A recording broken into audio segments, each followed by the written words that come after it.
Shaping Tomorrow with Generative AI.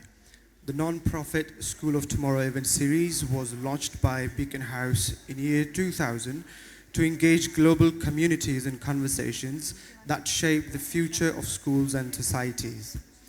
I would like to thank Google for Education and their tech partner, Tech Valley, the lead sponsor for School of Tomorrow 2023, and our titanium sponsor, United Bank Limited. Other key sponsors include My Backpack, MK Books International, Allied Bank Limited, Habib Bank Limited, Watheen, and Interwood. We also thank our School of Tomorrow supporters, including Paramount Books and Nestle Pure Life, who have contributed to this year's event. My name is Muhammad Qasim Rahman, and I'm an IGCSE and A-Levels mathematics teacher at Beacon House, Potowar campus, Islamabad. Please take a moment to note these important housekeeping points. Please ensure your cell phones are on silent. In case of an emergency, the exit point is located at the back of this hall. You may use the staircase opposite to this hall. In case if it is blocked or packed, you may use the one on the right-hand side. Always stay calm and follow the directions. Please use the SOT app to scan the QR for the session, question answer, and feedback. Share your thoughts on social media using hashtags, hashtag Guardians of the Future, and hashtag SOT'23. If you need assistance, our ushers are here to help. For questions, please either use the flashcards provided by the ushers or the mobile app. The panel discussion will last for about 45 minutes, followed by the 15 minutes for question and answer. I would like to invite the moderator of the session, Mr. Jazib Zahir, on the stage and introduce the panelists.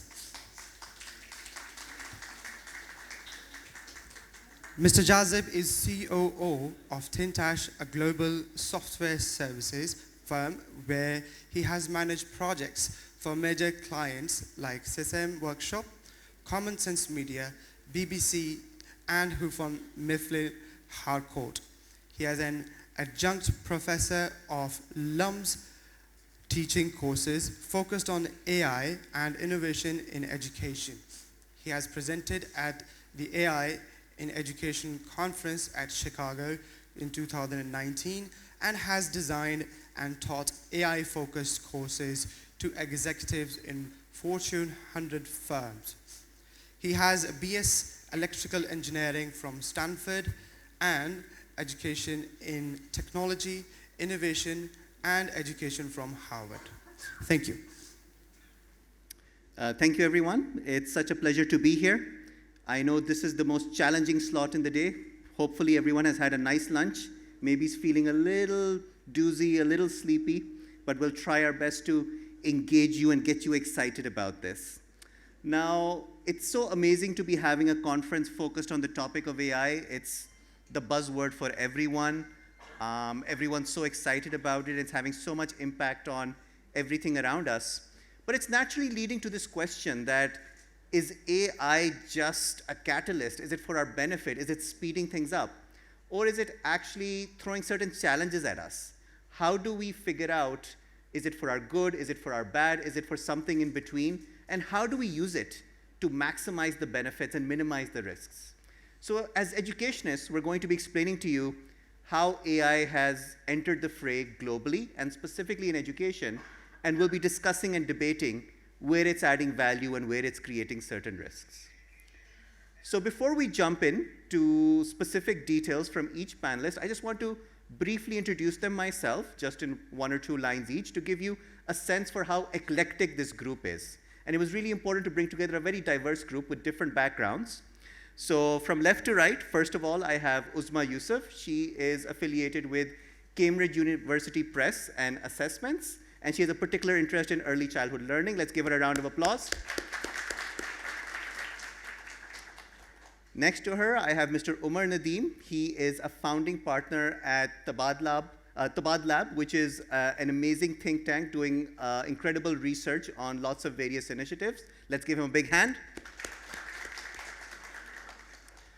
And someone very familiar in the world of education, Dr. Athar Osama. He's been doing amazing things related to policy and bringing innovation and collaborating with a lot of schools. Let's give him a big hand. We have Catherine Booth, affiliated with Pearson, with a specific focus on investments, on assessments and investments around that.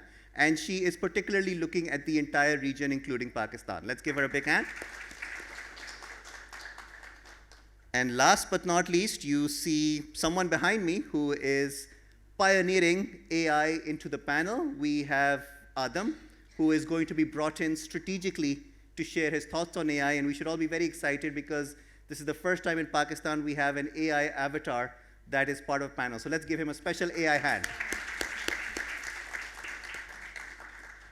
Okay, so I think the best way to get into the topics really is to give our panelists each a few minutes to not only explain their background, but also to kind of establish a basic stance based on their areas of interest. So I'll start with Catherine. And given her background specifically in assessments, I'd love for her to talk about how her work is being impacted by AI, and specifically, given that she engages with so many teachers, how is the role of teachers evolving in the age of AI, and what should they be prepared for? So over to you, Catherine. Thank you so much, and it's lovely to be here today in Pakistan. I think for us, then, assessments have got a great capacity to be, that the world has got a great capacity to be changed fundamentally by AI. And as part of what we do at Pearson, then we're kind of, we're looking into this, and AI hasn't been a particularly new thing for us. It's something that we've been looking at for several years. In terms of the assessment world, then there's a few things that we can do. So firstly, can it help us with content generation, so exam paper generation? So can we, create examinations that are a little bit more, we can do it quickly, we can do it, more speedily, we can be a little bit more diverse in the kind of questions we ask. And so we've been doing a lot of work to look at that sort of content creation aspect of examinations. And some of it works quite well. So if you ask AI to create maths questions for exam papers, then it does it pretty reliably, pretty well.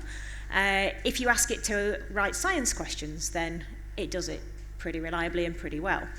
But if you ask it to write English content, then when we started doing this, then we found that it was doing things like creating Shakespeare quotes all by itself.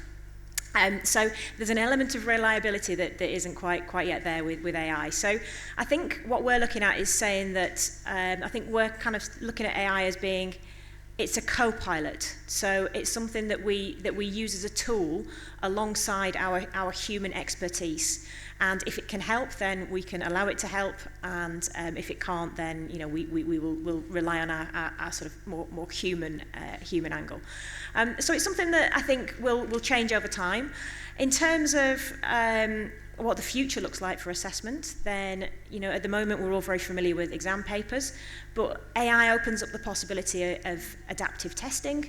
So a world where a student will be tested on a piece of content, and then dependent on the answer that they give, then the AI will then give them a new question. So they'll take a personalised and differentiated journey through an assessment, if you like. So I think that's potentially really powerful.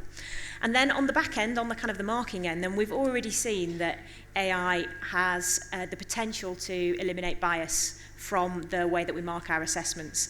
And we've got a lot of checks and balances in place to make sure that our assessment marking isn't biased. But with human input, then there will always be that potential. So AI's got a potential really to help us in terms of our marking. So I think for the assessment world, then it's going to fundamentally change how we do things. But I think it will never completely replace humans. It will be. I think the buzzword for us is it's a co-pilot. Now, in terms of the impact on teaching and learning, then I think it's got a potential for a profound effect on teaching and learning. And the way that we like to refer to it is the teacher now, rather than be the sage on the stage, they're the guide on the side. So they're no longer the font of all knowledge. they're the person on the side that will help guide the learner through their learning journey. And it's a really important job they have to do, but it's a slightly modified job to the one that that teachers have been used to over the over history, if you like. And I don't think it's a new thing for AI. I think that's the thing with technology. So technology has ensured that teachers have increasingly been the people on the side. So students find their information from elsewhere, and it's the teacher's role to ensure that students are, making sense of it in the right way, and helping their skills of critical analysis and helping develop those kind of skills that help them be a little bit more discerning about the information that they find. So in terms of bringing it back to what Beacon House are doing, this is actually really exciting time for Beacon House and Pearson, because we are piloting together a more digital version of the classroom with on-screen assessment sitting at the end of it. So that's part of the work that we're doing alongside with 5 campuses at Beacon House at the moment. And Beacon House are looking at that flipped learning idea.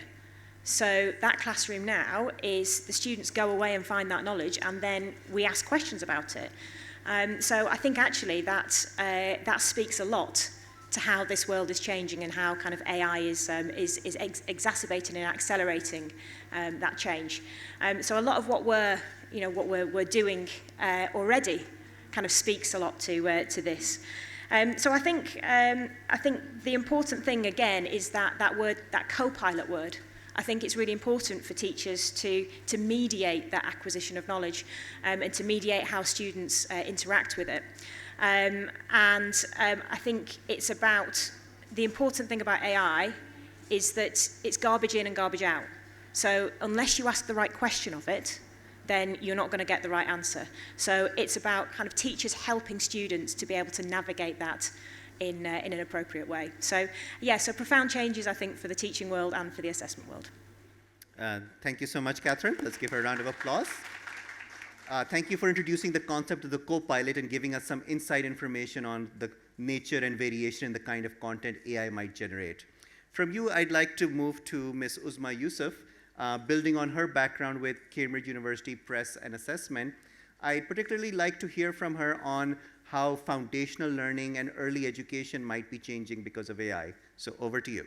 Thank you, Jasip. And just to add to what Catherine said, absolutely, we have the same approach. We are an assessment body, an exam board, and a press, and everything that we do owned by the University of Cambridge, which is one of the world leaders in AI and sciences and so on. And interestingly, I was talking to Catherine and her background in Cambridge education, and we were all saying that I was just looking at a ranking, and Cambridge itself is the most AI-ready city in the UK.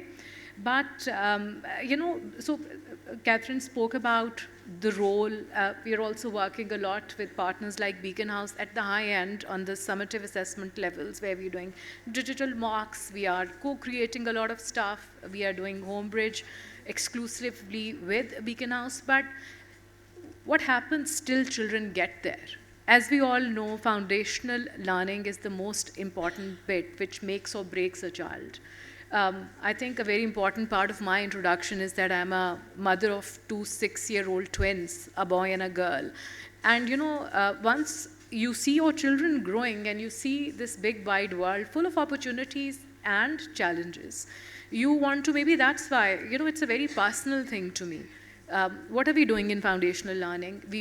Cambridge works with the government of Pakistan on a lot of projects, formally these days on a project called National Assessment Tests, which is funded by the World Bank, and you get to see what's happening on the state side. When you look at Pakistani children, Pakistan has the highest rate of stunted growth in South Asia, in the kind of income group that we are in. We are not comparing it with Europe and USA. South Asia, same income level, our acquisition levels are really low. A Pakistani child, if you look at the averages, would only achieve 41% of its potential. There's huge diversity, there's huge disparity. If you look at children in Balochistan, they are at the same level as Niger, for example. If you look at my children and yours and all of us who've been fortunate to be born somewhere, maybe they have the same potential as anybody sitting in the developed world. So that makes you question, this world is not safe unless everybody has something, unless all of these children have some semblance of equity. My children have 3 teachers teaching in a class of 22, and we went to Gilgit-Baltistan, and a classroom has 1 teacher and 100 students. इस दुनिया में आप नहीं रह सकते. There's going to be no opportunity for our children unless there is opportunity for everybody. That is why I feel foundational learning is extremely important. Also, curriculum load, how will they, if we don't give our children the time to think and discern and come to their own conclusions, like Catherine said, how are we going to let them have the agency to sift right from wrong? In the American Senate, once ChatGPT said that half the senators are possessed by extraterrestrial beings. So do you want your child to believe everything that comes out? No, you don't. But how do you build that? You build that at foundational level. So any intervention done at 3 to 5 and then 5 to 11, especially from 3 to 5, it brings you back a return of 8 to 14% or more. And this is all World Bank international data, which is highest at any level. So what we're trying to say is, what is the role of education, us as in whatever capacity you're working in, to prepare our children for the world that people like you are actually navigating. So foundational learning will be impacted by AI by supporting people who are actually giving it to children. The most important relationship will still remain between the adult and the child. Now that adult needs to understand, needs to know what they're dealing with and what they're preparing children for. On a more practical level, you're looking at collaborative skills, you're looking at confident children, you're looking at children who are not afraid to fail, and you're looking at children who have basic mathematical skills, who can think mathematically. They don't have to be wizards, but us sare ke liye you need to have space in the curriculum for children to be able to do those things.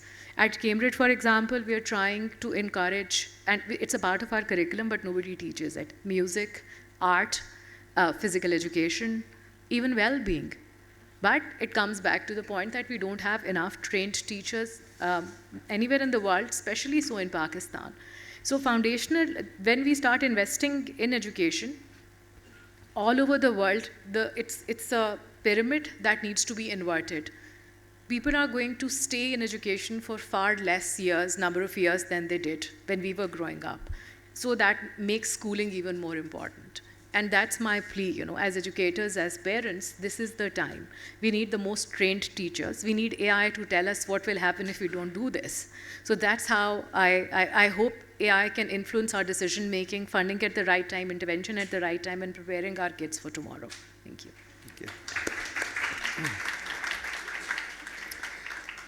Thank you, Uzma, for making us think about how foundational learning is changing and needs to be changed further in the age of AI.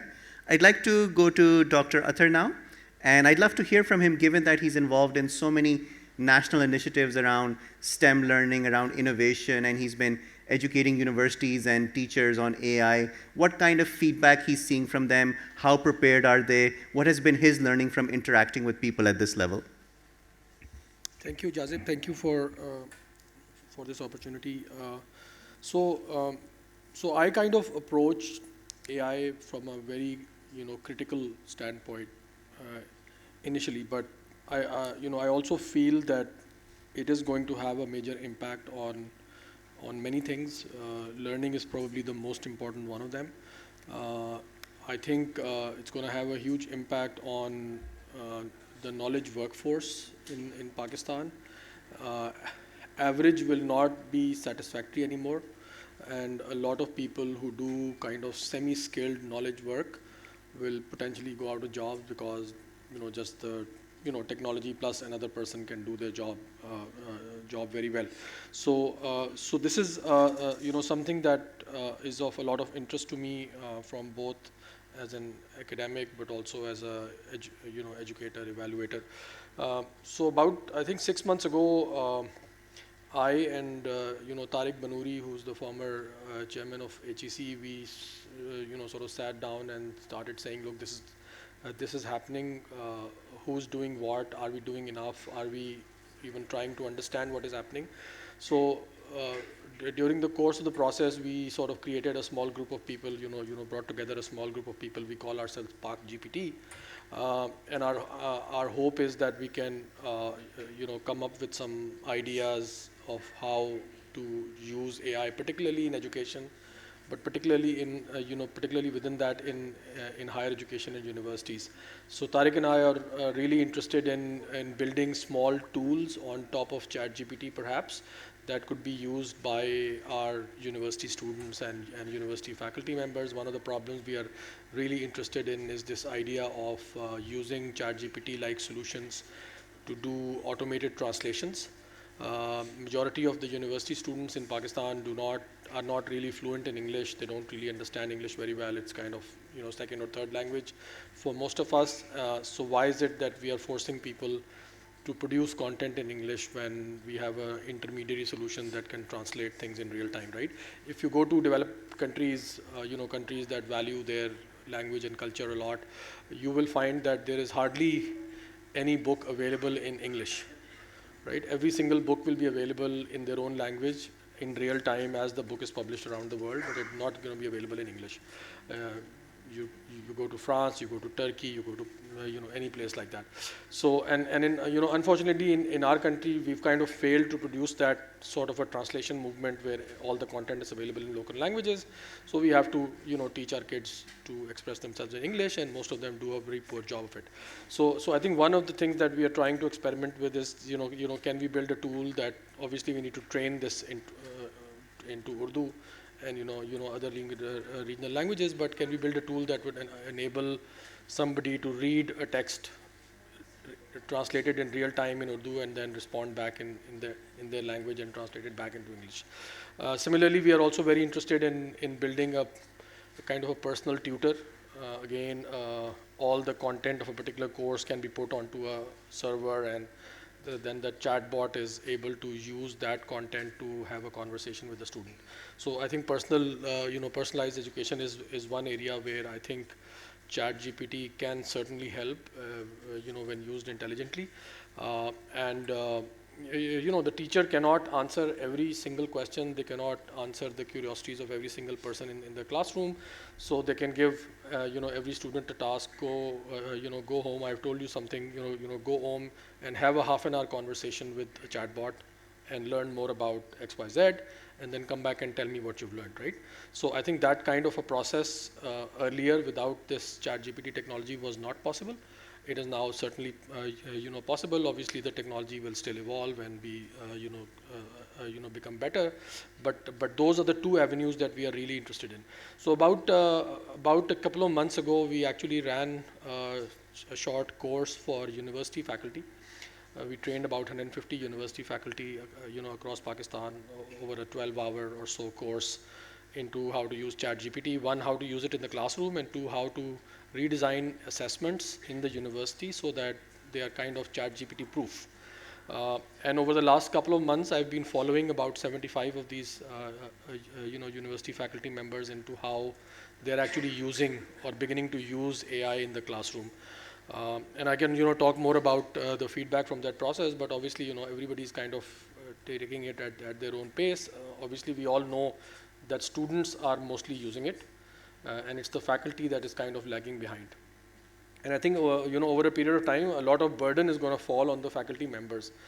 This, design of assessments so that, one, they are kind of ChatGPT proof, which is kind of a reactive way of doing this, but more importantly, to design assessments so that the student and the AI can do more than what is possible without the student, right? So you need to be able to learn more using this tool, and so assessments need to be redesigned in a way, and most of that burden is going to fall on the faculty members, which means that the faculty members need to be trained in doing some of this.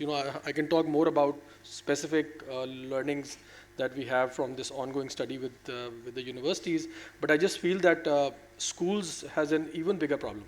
Right, with universities, you are at a stage where students are 2-3 years, before they're going to go to work.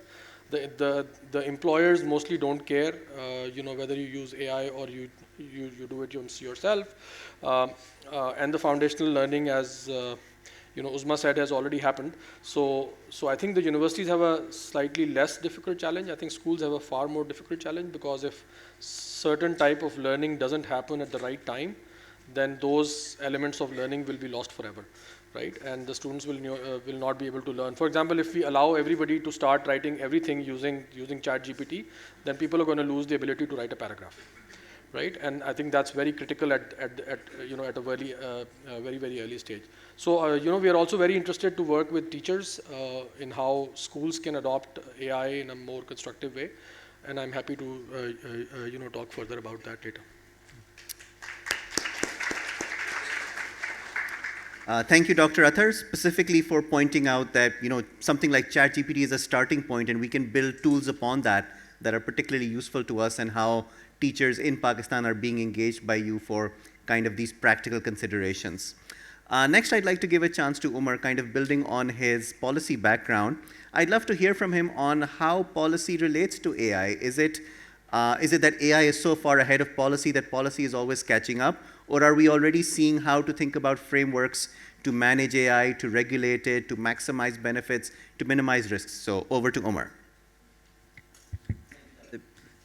Really interesting discussion, and I think a lot of what we do at the Mad Lab brings a really interesting blend to this discussion.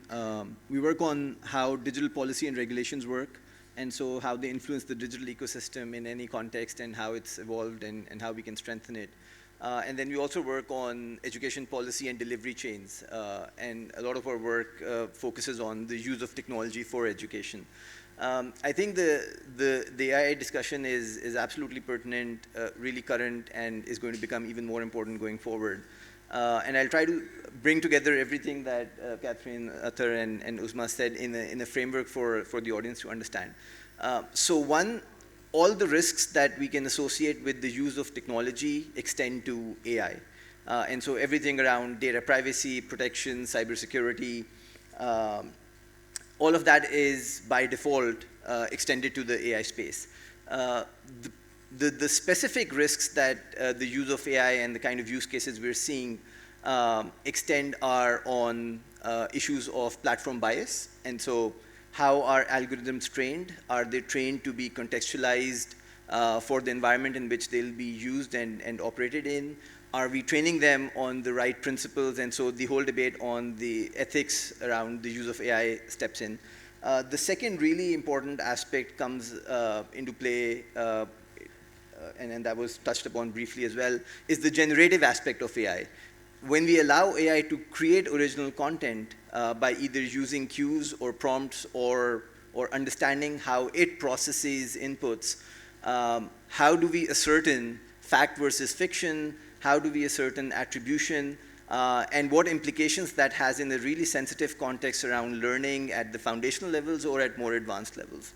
And I think the third part, which is around managing these two risks, is the transparency and governance of how AI generates outputs and plugs into systems. Now, if we apply all of this, policy will sort of catch up to innovations and will always be lagging, just like most innovation cycles. And so I think while there's been a lot of advanced thinking, not unsurprisingly in the West and in more developed contexts, I think we'll still lag in terms of how developments outpace the policy and the regulatory frameworks. But it's really important to understand the role of policy in a context like Pakistan.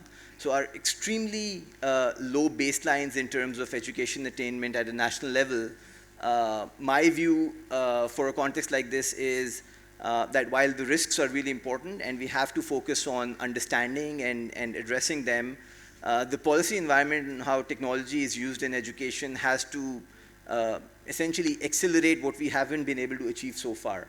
And so instead of stifling growth and innovation and some risk-taking, we should be encouraging that through policy frameworks and obviously mindful of certain risks. Now, in terms of how we think about education and AI in Pakistan, we have a draft AI policy at the national level. We have the last education policy at the national level was fairly dated, but we do have a digital and innovative education strategy that has been developed by the Ministry of Federal Education. And both, in my view, cover AI in a fairly limited context. And so I think a lot more thinking in terms of the formal policy instruments and frameworks that we're thinking of needs to be in place.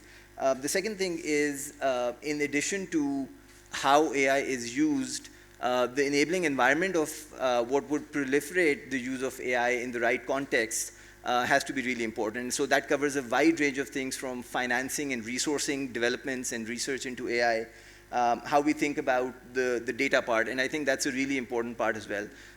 At a system level, our relationship and preference for having rich, rigorous, timely, current data is very weak. And so I think the urge to be able to generate data that can feed and connect with AI algorithms and inform them has to be a priority, because essentially we're missing out on the raw ingredients. And so if we're collecting data while we train and develop, that's a much longer cycle for us to adopt. And then the skilling and the mainstreaming part of it, which Athar was talking about, I think that's absolutely essential. But at the same level, the regulatory part of it requires a lot of state capability and understanding of the space, both from being able to set the frameworks and the policy direction, but then also to govern it. And coming to the point about policy catching up, I think there's a fair consensus on what principles should underpin governance or regulation of AI, but the implementation is not very straightforward. And I think that's always going to be a risk and challenge in terms of how it's implemented, what are the execution mechanisms, what kind of implementation capabilities will be required, but also how principles are put into practice by service providers, businesses, governments, communities. In terms of the potential and role, for me, I think in the specific context of Pakistan, and that's based on a lot of work we've done on parental and community engagement around education, and that too for the context of public sector schools and low-fee private schools where the learning outcomes are most compromised. I think a really high potential and catalytic use case of AI would be to enable parents to engage with the education processes of the children, and something that Uzma was alluding to. The challenge here is a high proportion of Pakistani learners in early years especially are first-generation learners, and so their parents haven't been through education systems or attainment where they can engage with textbooks, where they can engage with evolving frameworks of education, where they can use technology very, very proficiently to assist their kids in learning. And so how does AI become a co-pilot or a facilitator for parents to be able to engage in local languages, in locally relevant examples and context, and really help their kids through the journey? I think that's a really transformative and catalytic case of deploying AI in the case of Pakistan. But I'll just stop here and then move back there. Thank you so much, Umar, for making us think about frameworks and risks and how parents can get involved. Now, I think Adam has been holding his smile for a while, so let's see what kind of information we might get out of him. Adam, where should we expect the biggest impact of AI on education?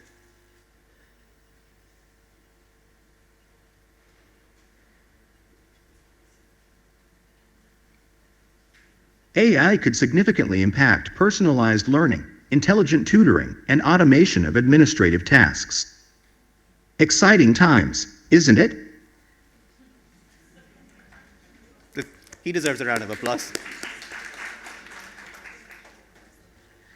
Adam, in less than 250 words, can you describe whether AI is more of a catalyst or a threat for education? Takes a moment to process. AI acts as a catalyst for education, enhancing personalized learning and efficiency. However, managing data privacy and job displacement are key concerns. Your thoughts? So you can see he's more than just a pretty face. He can actually say something substantial. Let's give him a round of applause. So while I'm waiting to get some questions from the audience where we can all contribute, I'd love to actually kind of hear a bit from our panelists on the dark side of AI. So far, everyone's been very positive. AI is going to do this, AI is going to do that. But there are obviously some areas of concern. Is it around the quality of the content? Is it around the biases in it? Is it that AI is going to change society in a certain way? I'd love to hear from you guys on the concerns, how valid the concerns are, how are we elevating the concerns. So anyone who'd like to take a stab at it can go ahead. So Catherine, you'd like to jump in?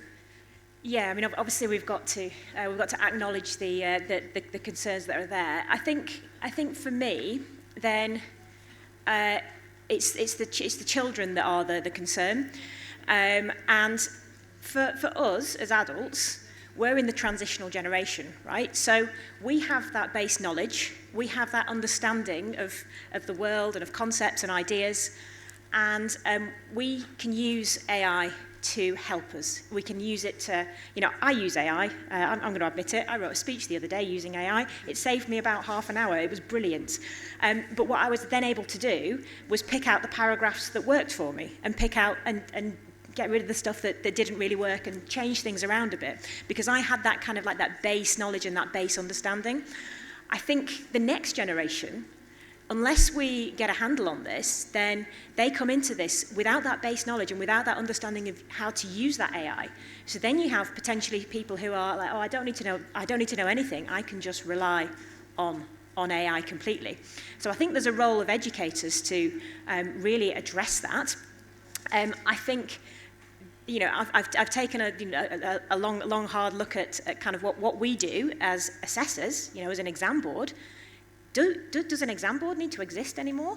Well, actually, I think the importance of high-stakes assessment actually increases, because you need to ensure that students have got that base level of knowledge and understanding of the world to be able to use AI.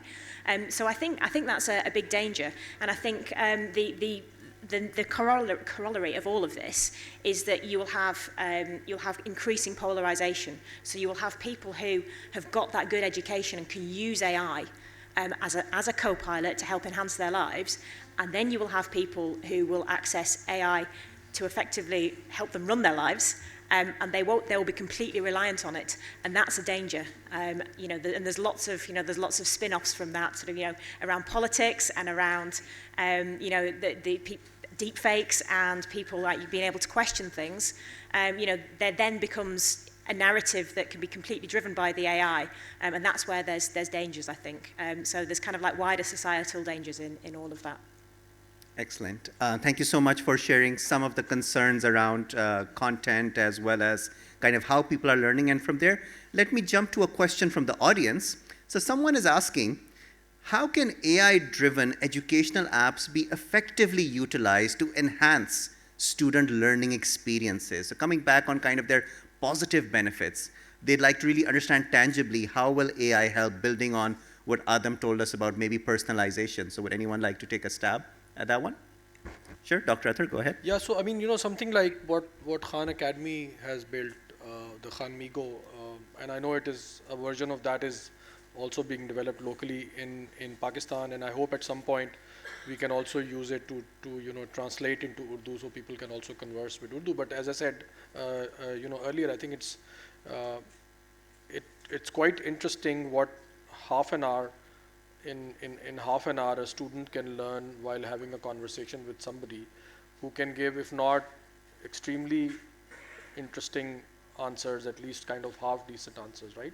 Because you as teachers cannot spend half an hour with each of your students giving specific examples that they ask you. So I'm interested in this, can I do this, can I do that, okay, if I do this, what happens, These kinds of conversations, more or less, again, depending upon how specialized that area is or how general that area is, these kinds of questions can be answered reasonably, and the teacher can then ask the student, okay, based on this half an hour conversation, can you write your key learnings, and those key learnings are reported back to you, or you can ask them to share with you their questions and prompts, and you can try to understand the thinking process. I think with respect to what you said earlier, I feel particularly in the case of learning, in the medium to long term, the problems are less dramatic, because I feel that the concept of learning would have changed forever in 10 to 15 to 20 years.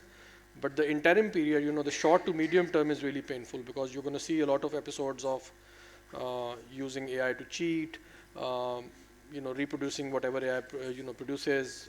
The quality of output is also not really very good, and so there are going to be serious learning losses in the short to medium term. And I think those are the things that we really need to keep our eye on.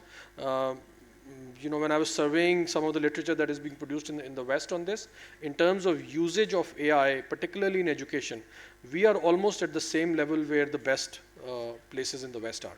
Right? So we are not, very far behind. We are quite far behind in terms of, creating our own models and creating our own AI, but we are not very far behind in terms of how teachers are using them in schools or universities. And so I think there is a real opportunity for us to actually intelligently use some of these things, create our own learnings, create our own insights, and actually, in a way, leapfrog, the gap that we have with the rest of the world. Sure. And Usma would like to build upon that? So as Dr. Athar Osama was saying, we can leapfrog, but my biggest problem is the inequality. Are we going to, yes, my children and your children, people sitting around this room can, but what is going to happen to children in Balochistan? What is going to happen in children within the districts of Karachi, which are not as affluent as defense and others? And we've understood from the world, unless everybody has something, nobody has anything at all. So we have to understand that, and we have to understand that and we need to develop that understanding in our young children. You can't just exist for yourself, otherwise you'll be living in the world that we've created for them. As far as, and this, just one point I wanted to add about Khan Academy, that the content is being translated into Urdu. 80% of it has been done. And the positive side of technology is that one smart board costs you about 25 lakh rupees or whatever. So there were different packages for smart schools. Each package was costing one of the local governments in a province about 1 crore rupees. Whereas the whole of Khan Academy content being translated into Urdu by excellent experts in language and in content is costing about 80 lakh rupees. So you can see, if we want to deploy technology effectively and a view to where it is going, who it is benefiting, how are we also using it as an equalizing force, rather than only for those who've got access to tech, living in city centers. And the divisive role of technology is evident even in cities like Cambridge. So Cambridge is one of the world's most tech-ready, AI-ready cities. And after COVID, when we sat together, all the global leadership team was in Cambridge, and we were talking to students who are in Cambridge schools. And they told us that technology is being pushed on us. We don't find that distance learning or remote learning is as effective as us sitting in the classroom together was. And we were really shocked, because I think our problem is, especially in countries like ours, we start running after one thing without discerning. And exactly like what Catherine said, we've had the privilege to see it grow. I think I'm really scared for my 6-year-olds. Will they be able to see the difference, or will they be taught to just, and this world is, we are in an arms race.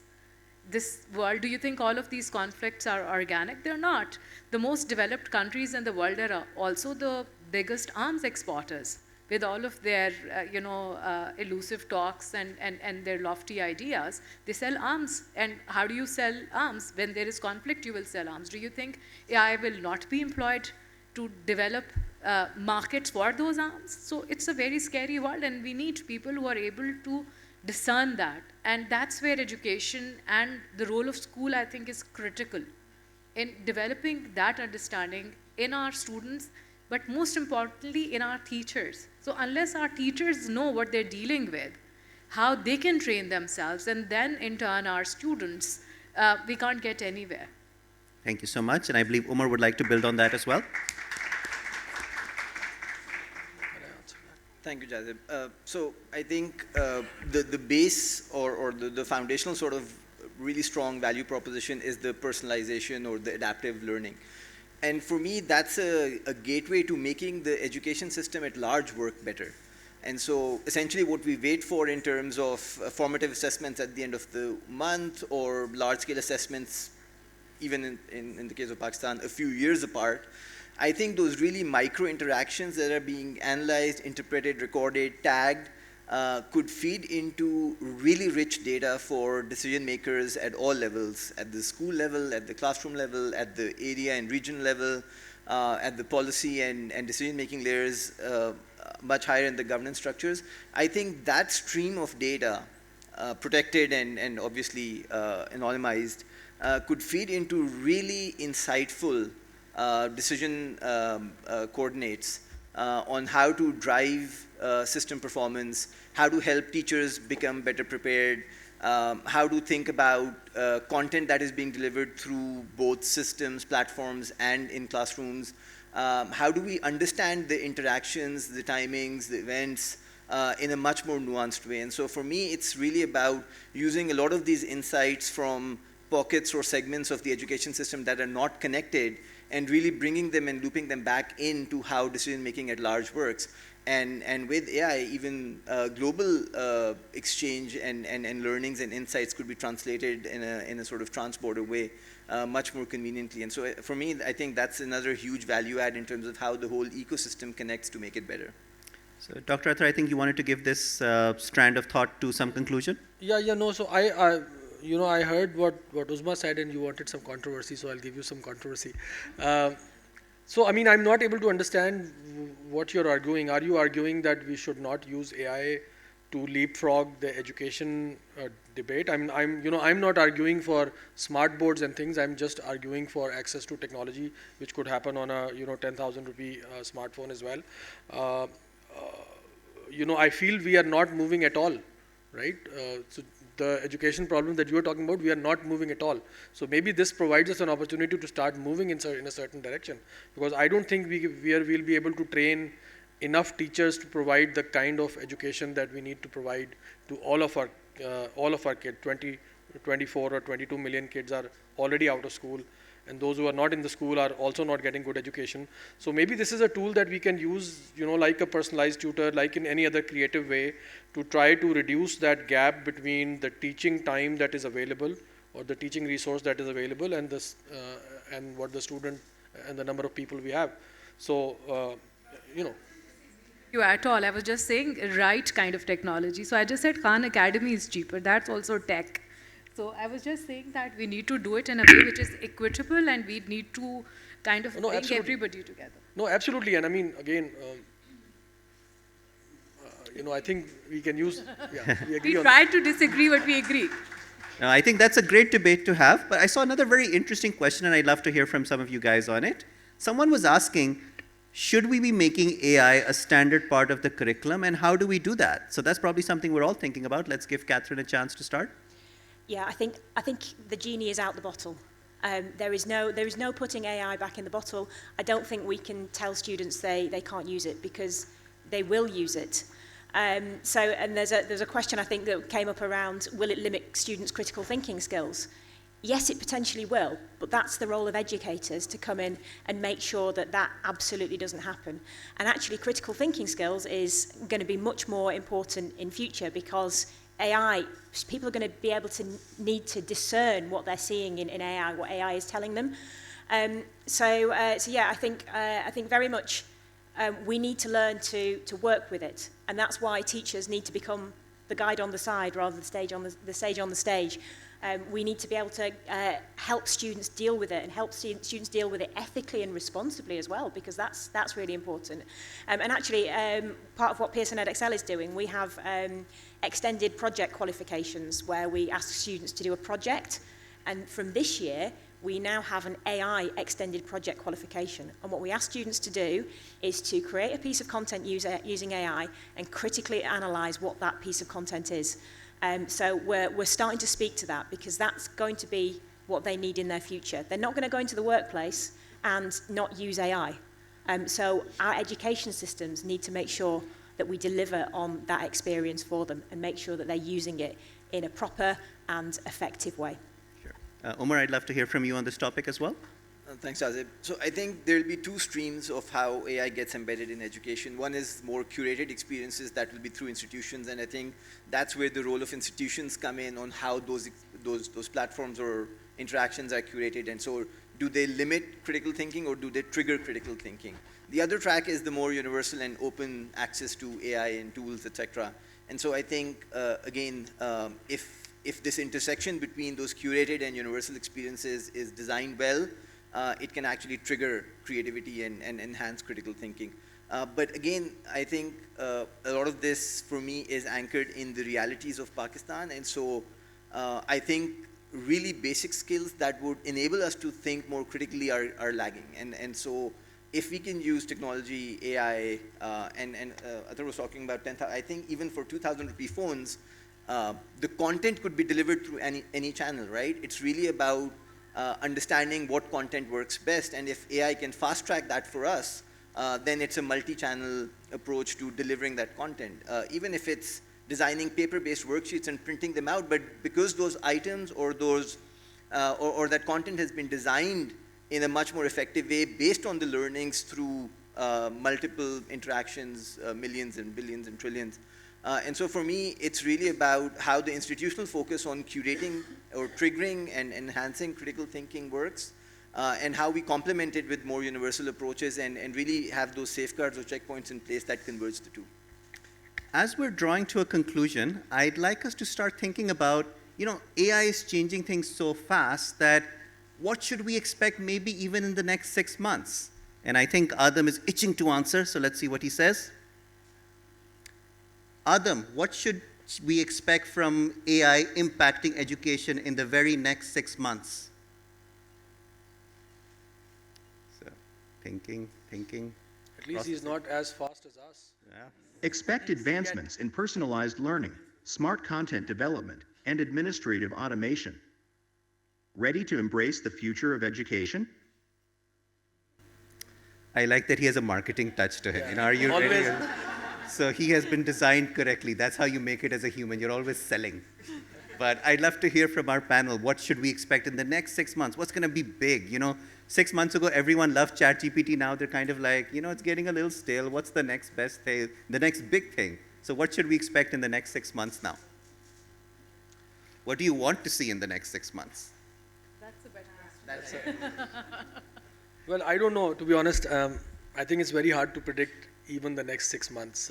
When ChatGPT started, I said, okay, it'll take about a year for some of these things to come out and people start building apps. And then, 2 months down the lane, we realized that all the apps were now, coming out, all the APIs and stuff. And so people had been working on this even sort of, under the wraps. So I don't know, to be honest, what happens in the next 6 months.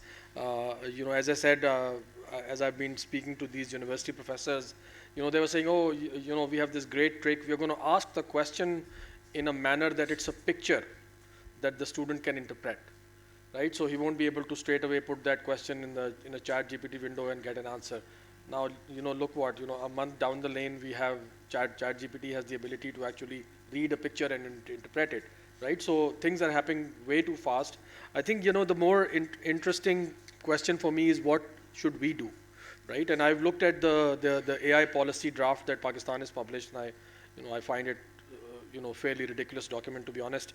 But really, as a country, I think we need to decide what we want to do with this. A lot of countries that have come out with AI policies and AI strategies have really, really thought hard about what they can realistically achieve. So, for example, the Indian AI policy, which actually launched 2 years ago, talks about the fact that they understand, they can't be world leaders in AI. So they say we are going to be the laboratory for the rest of the 40% of the world's population, right? We're going to be the AI laboratory for the rest of the 40% of the world's population.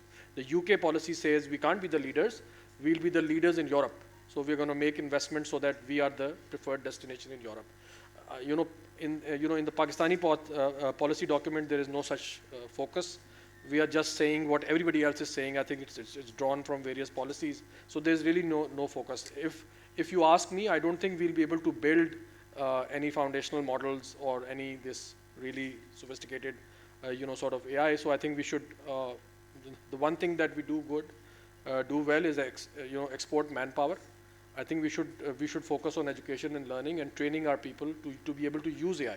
Now, the sorts of things that we could do perhaps is a general awareness program, in which we ask that every citizen, or at least a significant portion of our citizens, should have some kind of an AI competency in terms of thinking about how AI is going to impact the world, how it changes various things. Finland has done this for their 5 million people, or whatever the number is. They created an online course, and they asked everybody to take that course, and so everybody is literate in how AI works to a certain extent. I think Pakistan can do it too. And we could really become exporters of manpower to the world, focused on AI. But those are the sorts of choices that we have to make, and education is certainly the area that requires the most effort in this regard. I think student and teacher education is absolutely critical. Students will still get it. I think teachers would be the hardest to work on, right? So teachers is the part that really needs a lot of work. I think Catherine would like to bring things to a conclusion. Go ahead. Yeah, just very quickly, I won't speak to the policy point, but in terms of what will happen in the next 6 months, I don't know, but in the near future, I think there's a real importance on education organisations, including Pearson, to start to create age appropriacy within these sort of AI tools. If a student just goes into ChatGPT today and asks about mitochondria, then they might get like PhD level content. Whereas I think what we need to do is start to create safe large language models that give safety to the student, as in they're not accessing content that might be harmful to them, but also is age appropriate in the standard of the content that is being delivered to them. If we can do that, then AI in education really starts to become transformative. So I think the final thought really is that AI has lots of exciting possibilities, but we have to tread with a little bit of caution. That's the final message I'm taking away. There are limitations, there are certain best practices to implement it, which we need to be mindful of, but overall, we're seeing a lot of possibilities and capabilities coming because of AI. So with that, I'd like to bring the panel to a conclusion. Let's give a big round of applause to our participants.